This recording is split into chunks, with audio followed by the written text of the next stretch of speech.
call me Crazy Joe, but now they can call me Batman. What up? Welcome back once again to the Necro Zoo. I am Bones. And in this one, let's go ahead and add one more figure to my DC action figure collection. Now, once again, we will take a dip into the DC Direct Page Punchers line. Now, this is an offshoot of the DC Multiverse from McFarlane, but it is released under the DC Direct banner.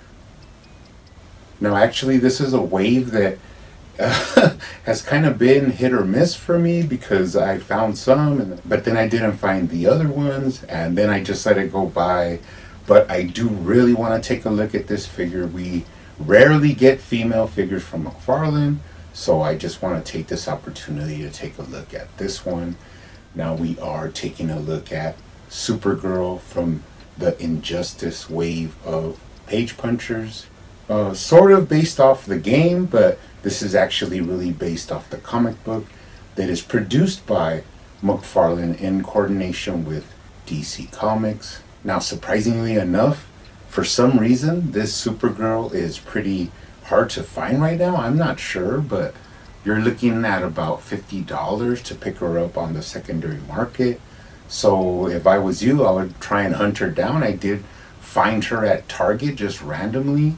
Now, there was a sale going on when I found her, but sadly it was not 50% off. Actually, they were, I think they were 25, but they were on sale for 20.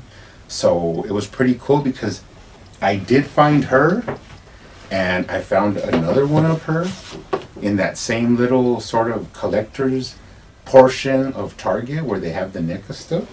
So I was really happy to pick up another one of her and then one to review.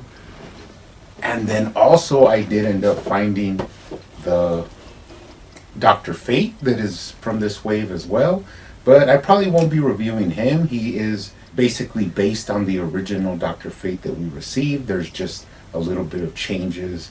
But I will be opening him up and adding him to the shelf. And I have been sitting on the Green Arrow for a long time. Now, I actually do have the alternate version of this where he doesn't have the little cap, but pretty happy to pick these up. Like I always say, I don't necessarily have to review every figure that comes out from McFarlane. It just depends, you know, how everything's going, if I get to it or not.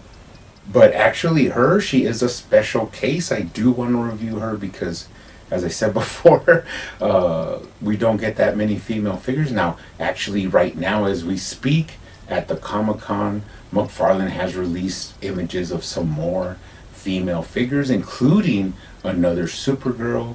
So that is pretty awesome. Going ahead and expanding the line and getting into some more female figures. So this is going to be Supergirl from the Page Punchers Injustice wave. And let's go ahead and take a closer look at her. But first, she does come like the DC Multiverse do with your standard black DC stand. Now, of course, these are not really needed, but sometimes they do come in useful. She also comes with her data file card. On the front, you do have an image of the comic. Pretty nice. Now, this is when the comics were still coming all with the same comic for each figure. Since then, they have changed it up a little, and now each figure comes with its own cover. Although it is the same comic inside, each cover is specific to the character. But when these came out, they were still doing just the same comic for each figure. But she is really prominent there on the cover, so that's cool. And on the back, you do have some information. Pretty nice. Of course, Kara Zor-El has a long history in the comics, different versions of her, different costumes, and it is always nice to get another variation on this character. Recently we did have the Supergirl from the Flash film, and of course now this one is more of a take on the game Injustice. Now she actually does come with some accessories. She comes with these really petite little fist hands. I mean, they are so cute and small, but I'm pretty sure she packs a good wallop with them. But always nice to have alternating hands. You have two fists and you have two gesturing or even flying kind of hands that she comes with. But that's always awesome. Now let's go ahead and take a closer look at the actual figure. Now, first impressions, I'm really liking the shield emblem. It has the S in it. It has like a nice sculpted out embossed feel to it. It's raised actually.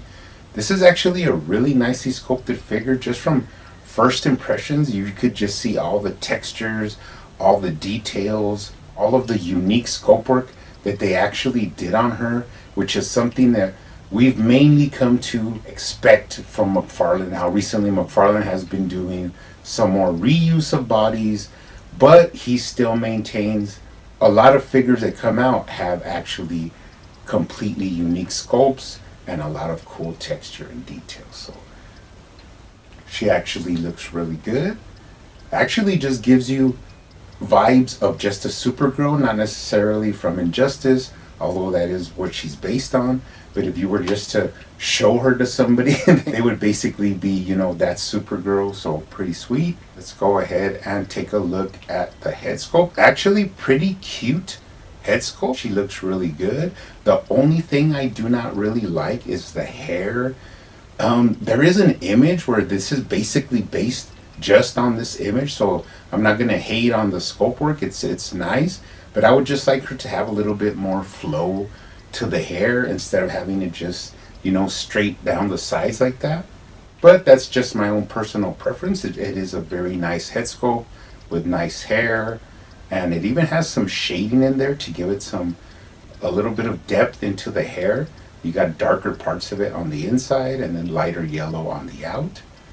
And it is sort of more of a matte finish to it. It doesn't really have any shine, which is actually fine. I prefer a matte paint. So pretty nice head sculpt. Let's take a look at the articulation. She does look down really nicely. Wow, she also looks up really well. That's good for flight poses. Pretty nice. You got right to left. And of course you could tilt her head for some character. Pretty nice articulation there at the head. Let's go ahead and take a look at the waist articulation. You do have side to side. You have that full tilt-a-whirl at the waist, and it's actually really smooth. You have the lower waist swivel, upper chest swivel. Good twister, get her in some cool action poses. Let's take a look at the crunch. She has a really nice crunch. Surprisingly, that's really cool. You can actually see here when I start from the top, it collapses down until that upper chest actually almost hits the waist. Pretty cool. Pretty nice range there at the waist. And of course you could lean her back, which is a must. Get her in some cool flying poses. Pretty nice. Let's take a look at the shoulders. Now, this is a socket and bushing McFarlane styled shoulder, giving her a lot of cool range, and you could actually feel the smoothness of the movement in there. Sometimes the figures have a tight shoulder, but hers is actually pretty smooth. Also have up and down, front to back, bicep swivel, double jointed elbows. They look pretty good. And then they go down from the shoulder into the gloves, down into the hands. She does have those delicate sculpted out wrist joints, but they actually have a cool clean silhouette, not really any breakup of that outline. And then of course at the wrist you have the 4 ways of articulation from McFarlane. Awesome job. On the other side you have the same thing. You have 2 sort of open hands. Now you can pop this hand out pretty easily and then get the fist and put it in there. Now this fist actually gives her some cool attitude right away. You could just tell the difference between having a fist and an open hand. Can get her into a T-pose. Get the arms above the head almost. Moving down to the waist, let's take a look at the thighs. She does have a thigh swivel. It is not much. Now you can heat these up and you could probably, you know, work her out so that way give her a little bit more swivel at the hips. But what this allows you to do is actually move the boot from side to side without having a thigh cut. And like I said, if you heat these up, you could actually, you know, loosen them up and get a little bit more range. She kicks up really high. Also kicks back as well. Now do not be afraid, the trunks are made of rubber, and this is to allow you to get all that kicking range. And when you put them back to their original position, the trunks actually go back to their original shape. Can cock her knee out. She has that cool McFarlane hip swivel. Double jointed knees, straighten her out. Now these ankles are really something new from McFarlane. You do have up and down. They're sort of like a hinge actually, a hinge ankle. So you don't really have too much left to right because it wants to swivel. So I guess that's where that hip swivel would come in to move that foot. But you do have a nice smooth rocker. And then of course toe articulation. So pretty interesting new way of McFarlane doing the ankles. So there's no problem with them trying different things and actually like advancing the technology of the way they move their figures. So I actually really like that. Before we go, let's take a complete look at the lower body. As I said before, the suit has a lot of cool texture, cool sculpting lines. You have from smooth down into like a micro bead. And in fact, that micro bead goes out throughout a lot of the costume, like on her boots and then even in the gloves. It just has a real fine little grain of texture. I'm really liking the way these boots have like these straps around. They're just pretty unique, and although they're just based on the game Injustice. So pretty good. Take a look at her from the bottom. No tread and no identifying marks. Moving up the back, nice sculpt work. Of course, the knee hinges actually have some texture in them. They're not just solid plastic. Nice grain. Now we do get up to the butt, and it does look really nice. You know me, I am a fan of some cakes, so definitely not hating that. That looks really good. And then of course you have the cape.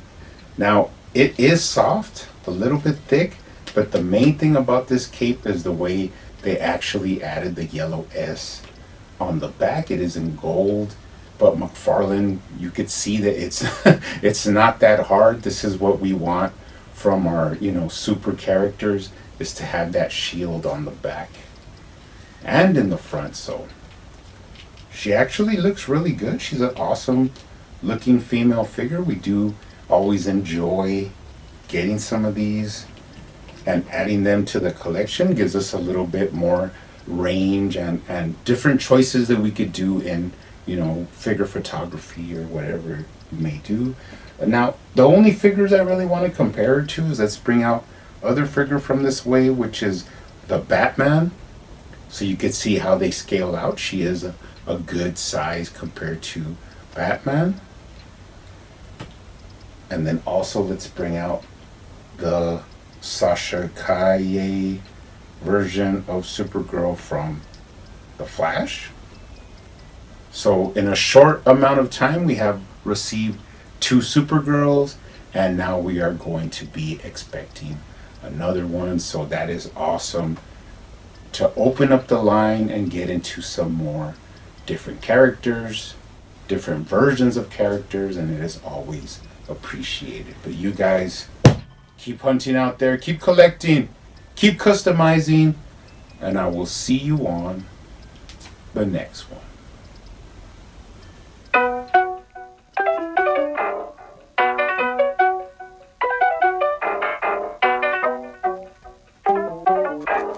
They used to call me Crazy Joe, but now they can call me Batman.